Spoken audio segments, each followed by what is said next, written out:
Welcome to the Heart Wide Open Wellness Podcast. And today is such a special honor to have Shanna Farnsworth with me. And I can't say enough about her. I'm going to read her bio in a minute. But she's been such a fun teacher to take from. We teach together at a studio currently, and I've been there for a while.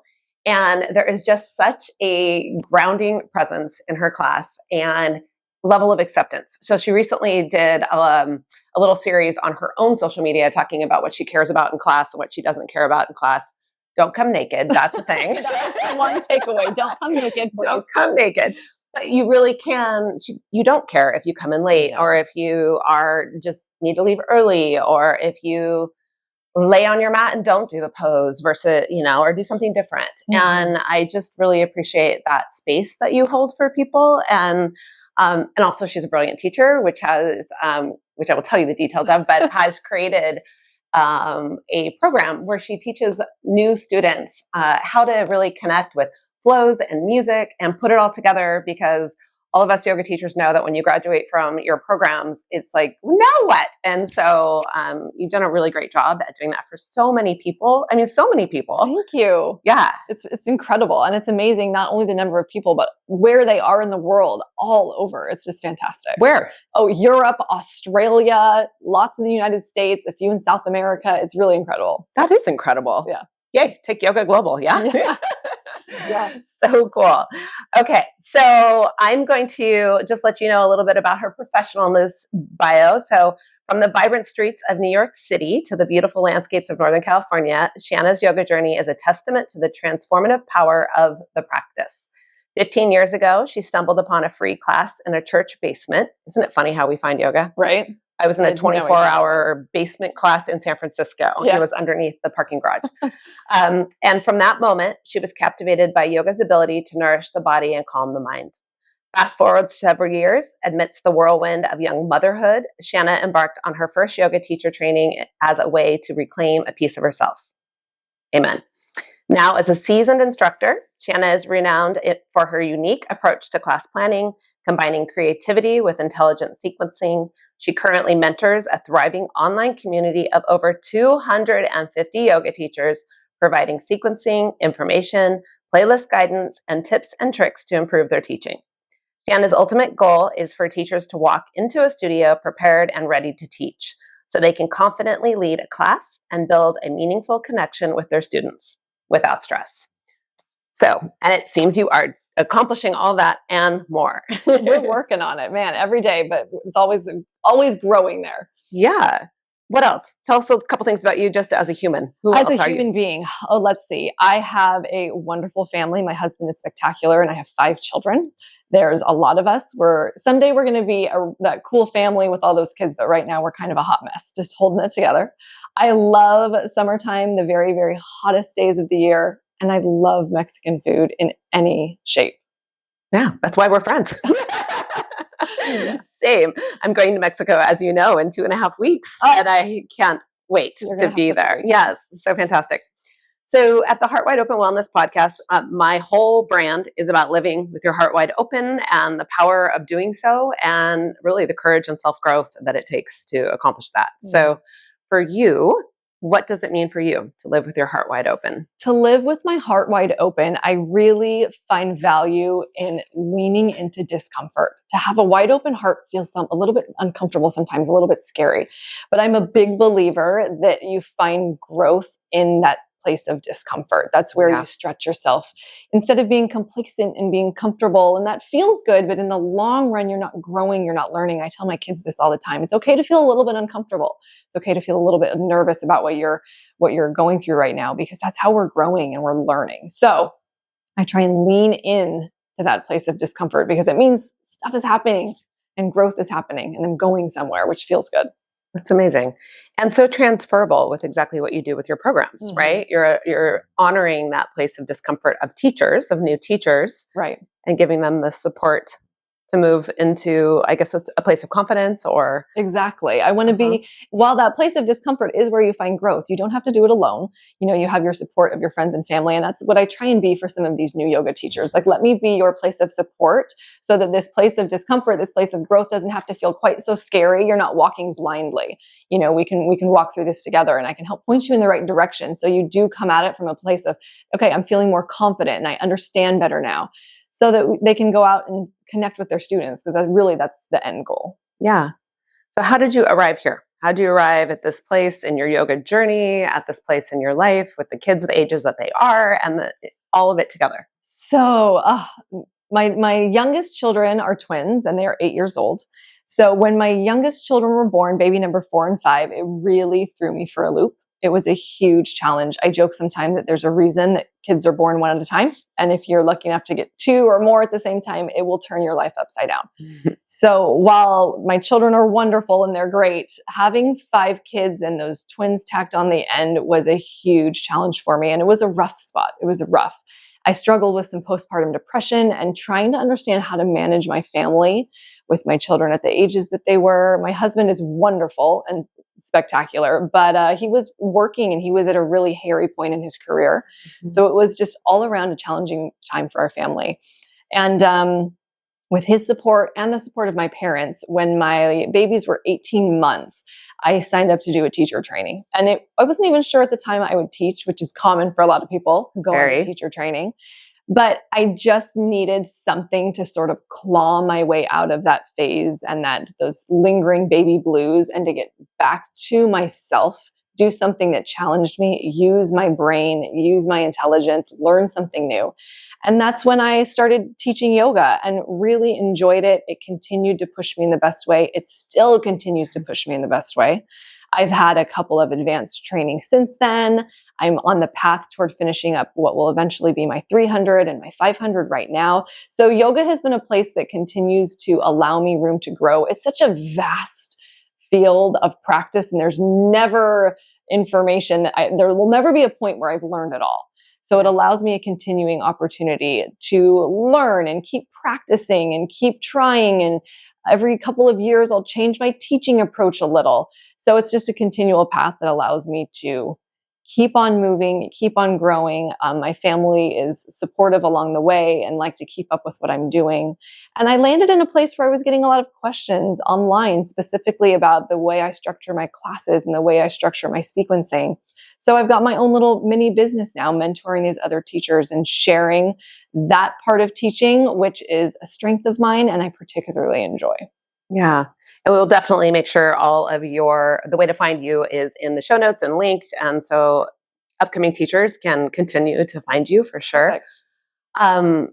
It's interesting. I don't think it's talked enough about just there's a beautiful creativity that can be blossomed post childbirth. Mm-hmm.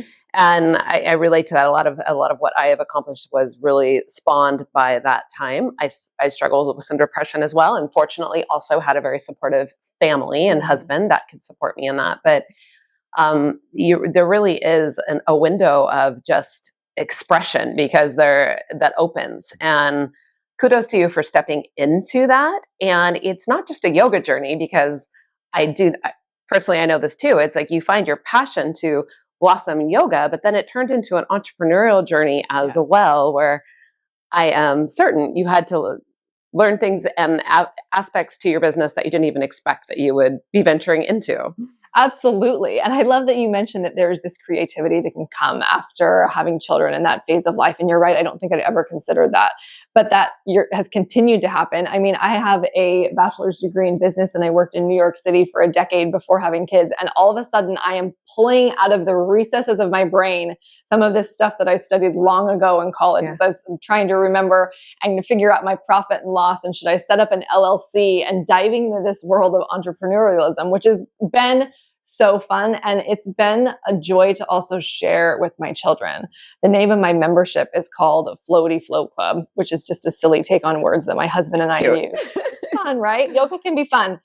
And my children will ask about Floaty Flow Club. And sometimes my 10-year-old boys can be, what they are, and he'll tease me about it. And I told him, excuse me, this is my business. And it's been a different approach since then. My children respect that and see no, this is like a big deal. Like, I have people who are leaning on me and who come to me, and this is a service that I provide. This is a business. Mm-hmm. Did you know that? And it's fun to share that with them. Yeah, absolutely. What's your favorite entrepreneurial part of it? I really love the techie stuff, which is weird. I love building my web page and my landing page and setting up all of my systems in place and my automatic systems and the membership in which the container in which my membership lives. I think that had I been born a decade later and been to college just a little bit later, I probably would have been in information systems and web design, because that just really speaks to my soul, which is different than a lot of yoga teachers, but that comes out in my work because it's just really beautifully flows and it looks nice and everything fits together. And that's just my very analytical brain coming out. Yeah. Well, it definitely is reflected in the way that you are able to effectively reach people. So Thank you. Absolutely. And I would love to talk with you offline about a little more about that. So we will do that. Yeah. What have you learned about yourself in this entrepreneurial process? Oh, that is such a great question. I have learned that I am capable of more than I thought I was. I have learned that my voice has more value than I realized. I am surrounded by incredible yoga teachers, not only here in our Sacramento region, but just some of the teachers I've worked with in San Francisco, some of the communities I've been a part of in New York City. And I'm looking at teachers who have been teaching for 5, 10, 15, 20 years. And sometimes I sell myself short, oh, I'm out of my league. I once said to a friend, I'm just out of my league with these teachers who've been teaching for 15 years. What do I have to offer?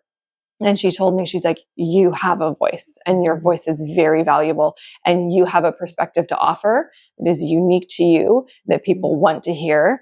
And that's why your business is growing. Little by little, it's just growing because you do have value in your voice. And I don't give myself enough credit for that. It's not necessarily about the number of years you've been teaching or the number of classes you've been teaching, but there's a certain amount of heart that you put into this endeavor and how much passion you put into it and the time and the study and the dedication. And that's what I hope comes out both in my business online and in my classes in person. Mm-hmm. I mean, there's a layer of self-imposed integrity that you've put on yourself, right? Because not only do you have to show up for your class, but you have 250 plus people that are waiting for the information of you showing up to your class, not to even mention the students that are in your class, right? Or the studio that's hosting, or all of the things. Right. So you've kind of put yourself in a position where you have to show up with all of your heart. Absolutely. Yeah. I had somebody once that saw my class planning and she was teasing me because she happened to see my notes, which are pretty well done.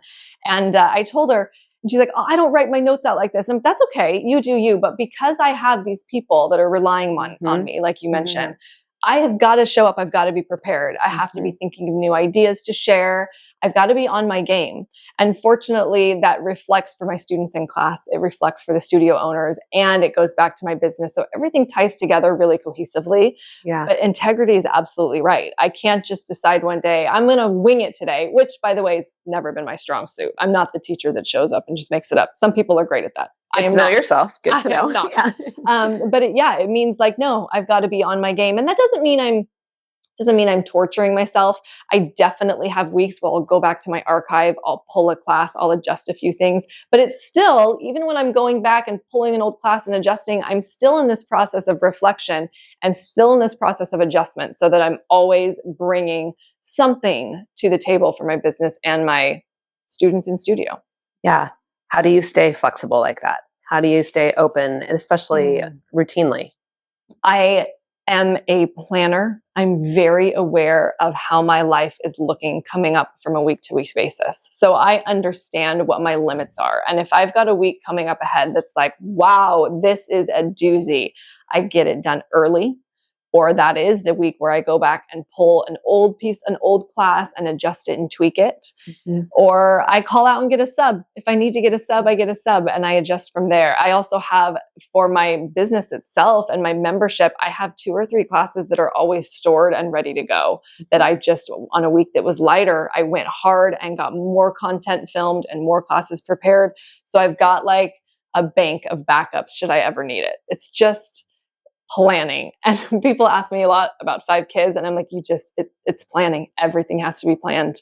And that goes into my business as well. And that's the only way that my family as a whole continues to run.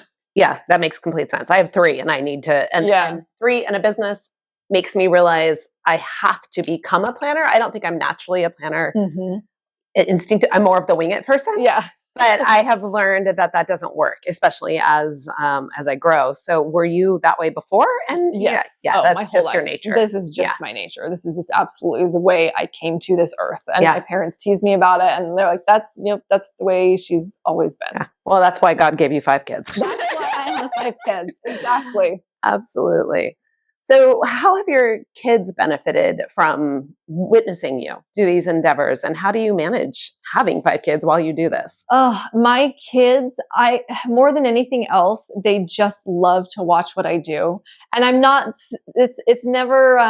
secretive about it. Like, I work generally in the evenings when they're down or while they're at school. The only reason that this business works is because my babies are in full day school. And that's a recent development. They've only been in full day school for 2 years now. And that's kind of when I was finally able to take off. So I really take advantage of that time when they're at school.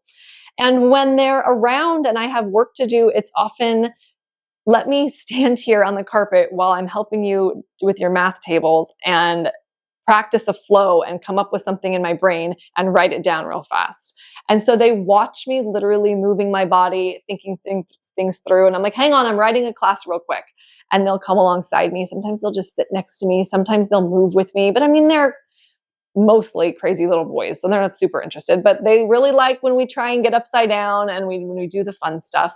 But they're very aware and they see what I'm working on, and they are proud of me. They'll ask me, how many members do you have in Floaty Flow Club this month, and how is it going? And they'll tell people, oh yeah, my mom's on Instagram. So they love to watch. But in large part, it's me planning my time, getting things done during those school time hours, during those bedtime hours. In fact, this week, they're all on minimum days because of parent-teacher conference, and I am struggling. Yep, that's real. So, but they're along for the ride. They're along to watch. And it makes me happy to have them watching me do something for myself. So you witness them. They acknowledge back that how they're seeing it. How do you think it's shaping them? Do you think they'll be entrepreneurial themselves, or do they? I have one who I definitely think will be entrepreneurial. Yeah. He watches, and we've talked about like running your own business versus dad goes and he has a job and he works from home, but he works for a person. He shows up at his office, he does his job, he travels a little bit. So I talk about like, I work late at night because that's when I can, because I'm the boss. It's my business. I have a teenage daughter, and she's my only daughter. And as a teenager, it really means a lot to me that she can see me, and she understands a little more. She sees me preparing if I'm doing a workshop or preparing if I've got a special presentation to make. And she sees that planning happen, and she'll attend my classes as well. And she'll see the way people ask me questions, and she'll see the way that I'm received at a studio.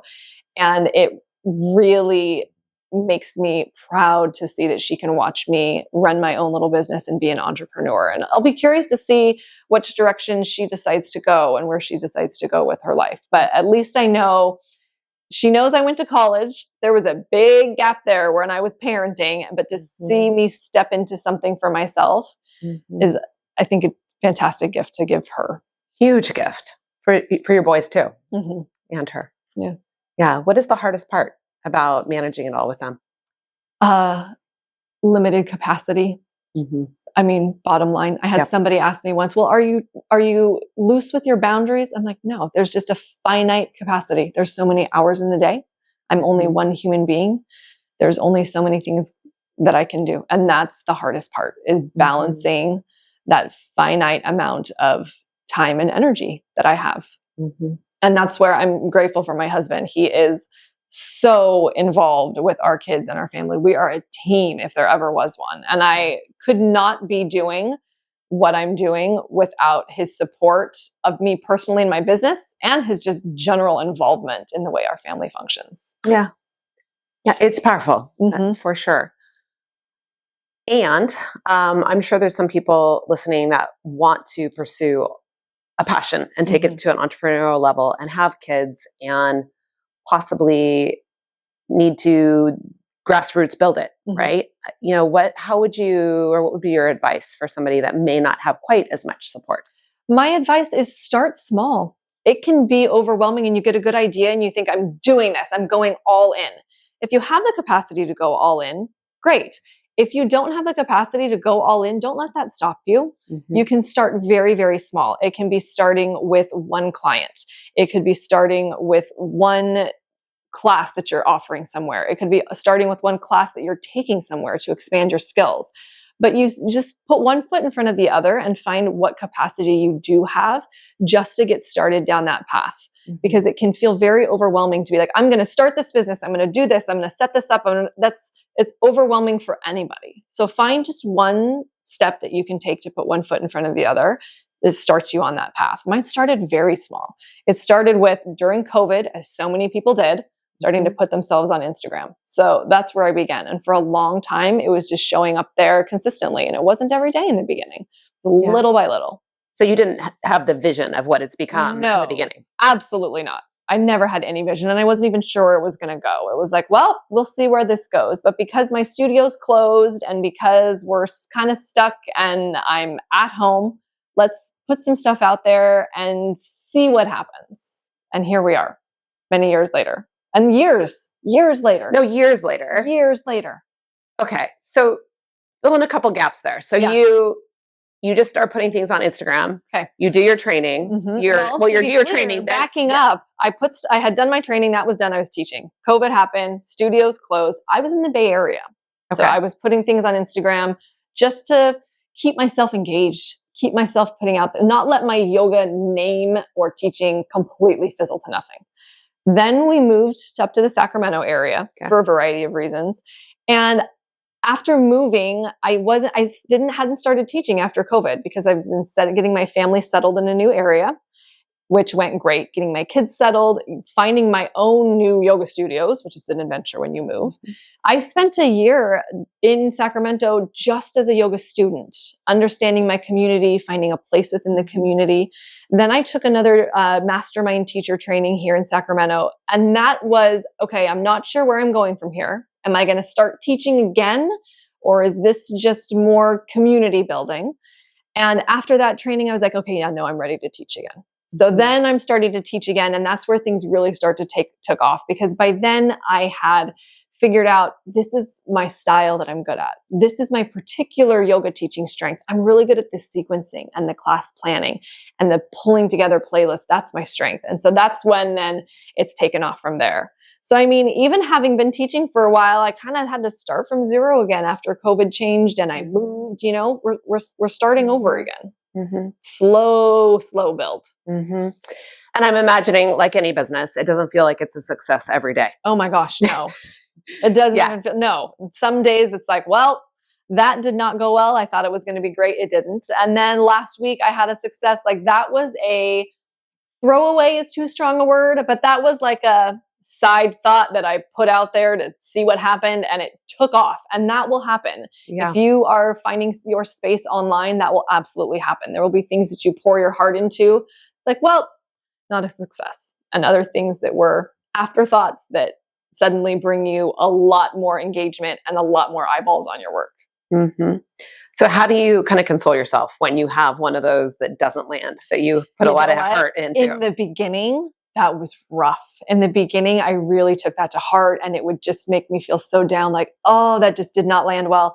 These days, I look a lot more at it as that's data. Okay. So people weren't super interested in that. I was, but that didn't get me very far. That's just data. Maybe we'll save that for another time. Maybe I'll restructure it and revisit it later. But you just think of it as, input to go into what you're going to do next. Mm-hmm. And I will say, having had some of those where I just poured my heart into it and it didn't go so well, I scale back a little. I test things first. Before I just dump my heart into something, I'll be like, we're just going to test this first. See how it goes. Oh, that did well. Let's pour a little more into that. Pour a little more into that. I found a better way to kind of test the waters. I feel like that's self-responsible too. Yeah. Like it's very honoring of your own energy. Exactly. Yeah. Because why am I going to put something out there that I feel so strongly about and put so much passion into it? I'm not sure it's going to be received. Like, I kind of want to protect that a little bit and feel it out and figure out the right way to approach so that it lands the way I hope that it will land. Yeah, and a fine balance, because you could just release only so much that you don't get enough feedback too. And then at some point you have to just kind of keep going, even if you're not getting the feedback. Yeah. Otherwise you quit, Yeah. right? Exactly. So have you ever wanted to quit? Yeah. Oh, for sure. For sure, there's been times I've wanted to quit. And it usually comes at a time of overwhelm when I've overdone it. There's been times when a combination of my husband traveling, a sick child, I agreed to sub 3 extra classes 2 months ago and didn't realize it was all going to land in the same week. And then I get one particularly nasty comment on Instagram, and it's just a confluence of events that's like, well, there's the overwhelm. But sometimes you can't predict that. Sometimes it happens. You don't know when your kids are going to get sick. My husband had to travel unexpectedly. And so that happens. And there are weeks that I'm like, well, we are going to muscle through. We're going to muscle through this week and make it happen. We're going to reset, and then we're going to keep going. I'm so impressed. I think about how much you have to have just developed in your own sense of self, your own belief in what you have to offer, that true identification that this is where I'm good at. I'm good at planning. I'm good at these particular things. I'm good at the technology around it. And to really move into that, like, how does it feel to really acknowledge all that? And, it feels really good, but I'm new at it. I'm new at this. In terms of that self-reflection and feeling proud, I am very, very hard on myself. And when I had my babies all that time 8 years ago and was struggling with that postpartum depression, I went and saw a therapist, and she asked me, what is it with you and this need that everything has to be done exactly right at absolute top capacity? And I told her, this is the way I've been my entire life. I was the valedictorian of my high school. I was always high achieving. It was one thing on top of another. It's the way I've been my whole life. And these babies have thrown me for a loop, because that's where I reached that finite limit of energy and that finite limit of capacity. And it was probably the first time in my life that I hadn't continued to meet my own expectations. And it was difficult to wrestle with that. So now being on this other end, to really stop and take a step back and look and acknowledge the growth that I've made and allow myself to be like, this is really cool. And I have come a long way, and I'm really proud of this, has been a new exercise for me. Yeah. To just let myself sit in that moment and be proud of what I've done there's a little discomfort there. Yes. Yeah. Yes. It's new. I mean, anything new creates that discomfort. And yet you're doing it. So there's some sort of pull within you that recognizes that it's useful. How do you do it? Do you journal? Do you just reflect? I do a lot of journaling. Yeah. And knowing what I do about myself, how self-critical I am, I tend to really focus on the journaling when I'm feeling proud, when I'm feeling uplifted, when I've received feedback that was especially meaningful, when I've had a mentor reach out to me. It's so much more important to me to get those positive pieces of feedback and those positive feelings on paper that I can refer back to, because I do a good enough job at picking myself apart in the brain. I don't need to write that stuff down. I don't need to remember that later. I don't need to go back to it. That will always be around. So I do a very good job of, I need to stop and I need to get this on paper. I need to write this down. I need to journal it. Even if it's not well done, just getting it out. Because when I go back and remember, this is good. That was a really positive conversation. It's valuable to me to have that there.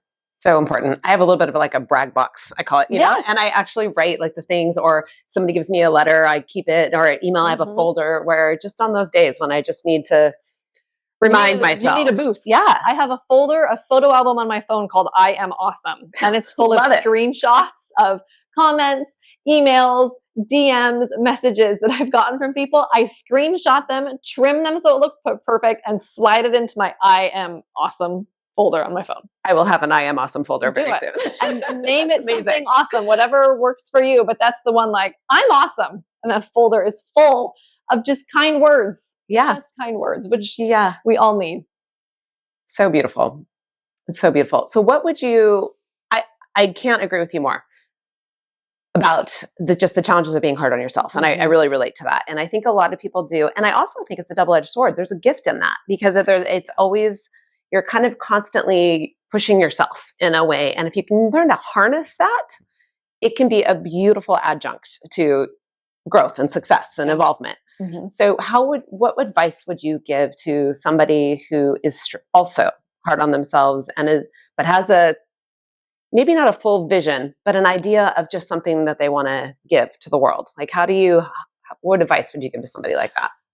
For someone that's really self-critical and really hard on themselves, but wants to grow, but doesn't quite have a full vision flushed out yet, I would just tell that person, first, spend some time journaling. What really makes you happy? Because if you're going to dive into a vision and you already know you're going to be self-critical and you have a lot on your plate, first and foremost, make sure that it's something you're going to enjoy. So something that brings you joy, brings you passion. Maybe it's not a huge moneymaker. Maybe you're not going to change the world, but you're going to change and build on something that makes you happy and bring you joy. Start there. Journaling can help figure that out. Just bring that thought to your mind as you go about your everyday. What is it that brings you joy? Once you land on something that you're like, this is what I'd like to share with the world, it goes back to starting small. Start small. Maybe it's as simple as an email list. Maybe it's a blog post. Maybe you take a class, you teach a class, but find a small way that you can bring that into your life and start to build from there and see where it takes you. And there is also a beauty in not having a complete vision because the vision can change. So if you just go along with that ride and see where it takes you, you might end up somewhere unexpected, but start with that joy first and foremost. Yeah, like the non-attachment that yoga teaches us, right? Oh, the attachment is real. I struggle with that one. Yeah. The attachment is real. Especially as a planner. I bet that attachment is extra challenging. Yes, absolutely. Yes. And I also want to comment on what you just shared. I think that's a beautiful answer. And I think so many people will receive that well. And you said earlier that learning some of your, things that don't turn out the way that you thought they would be, you didn't even word it as like a negative or a failure which somebody who's hard on themselves could. And I bet there was a time in your life, maybe you did, I don't know, maybe you didn't, but an average person could do that. And I think that there's also usefulness in doing what brings you joy, but then also just witnessing what doesn't, right? And by default, learning like what doesn't work out, what doesn't fill you up, what doesn't light you up is also so much information to start turning so much information. Right? And let me tell you what I learned from COVID. I hated teaching online. Same. I hated it. It was like a blank screen. I felt like, is anybody out there? Every second of it. And I have people and still have people say, well, you should teach classes online because while I mentor teachers, I don't teach full-length classes online because it sucks the soul out of me.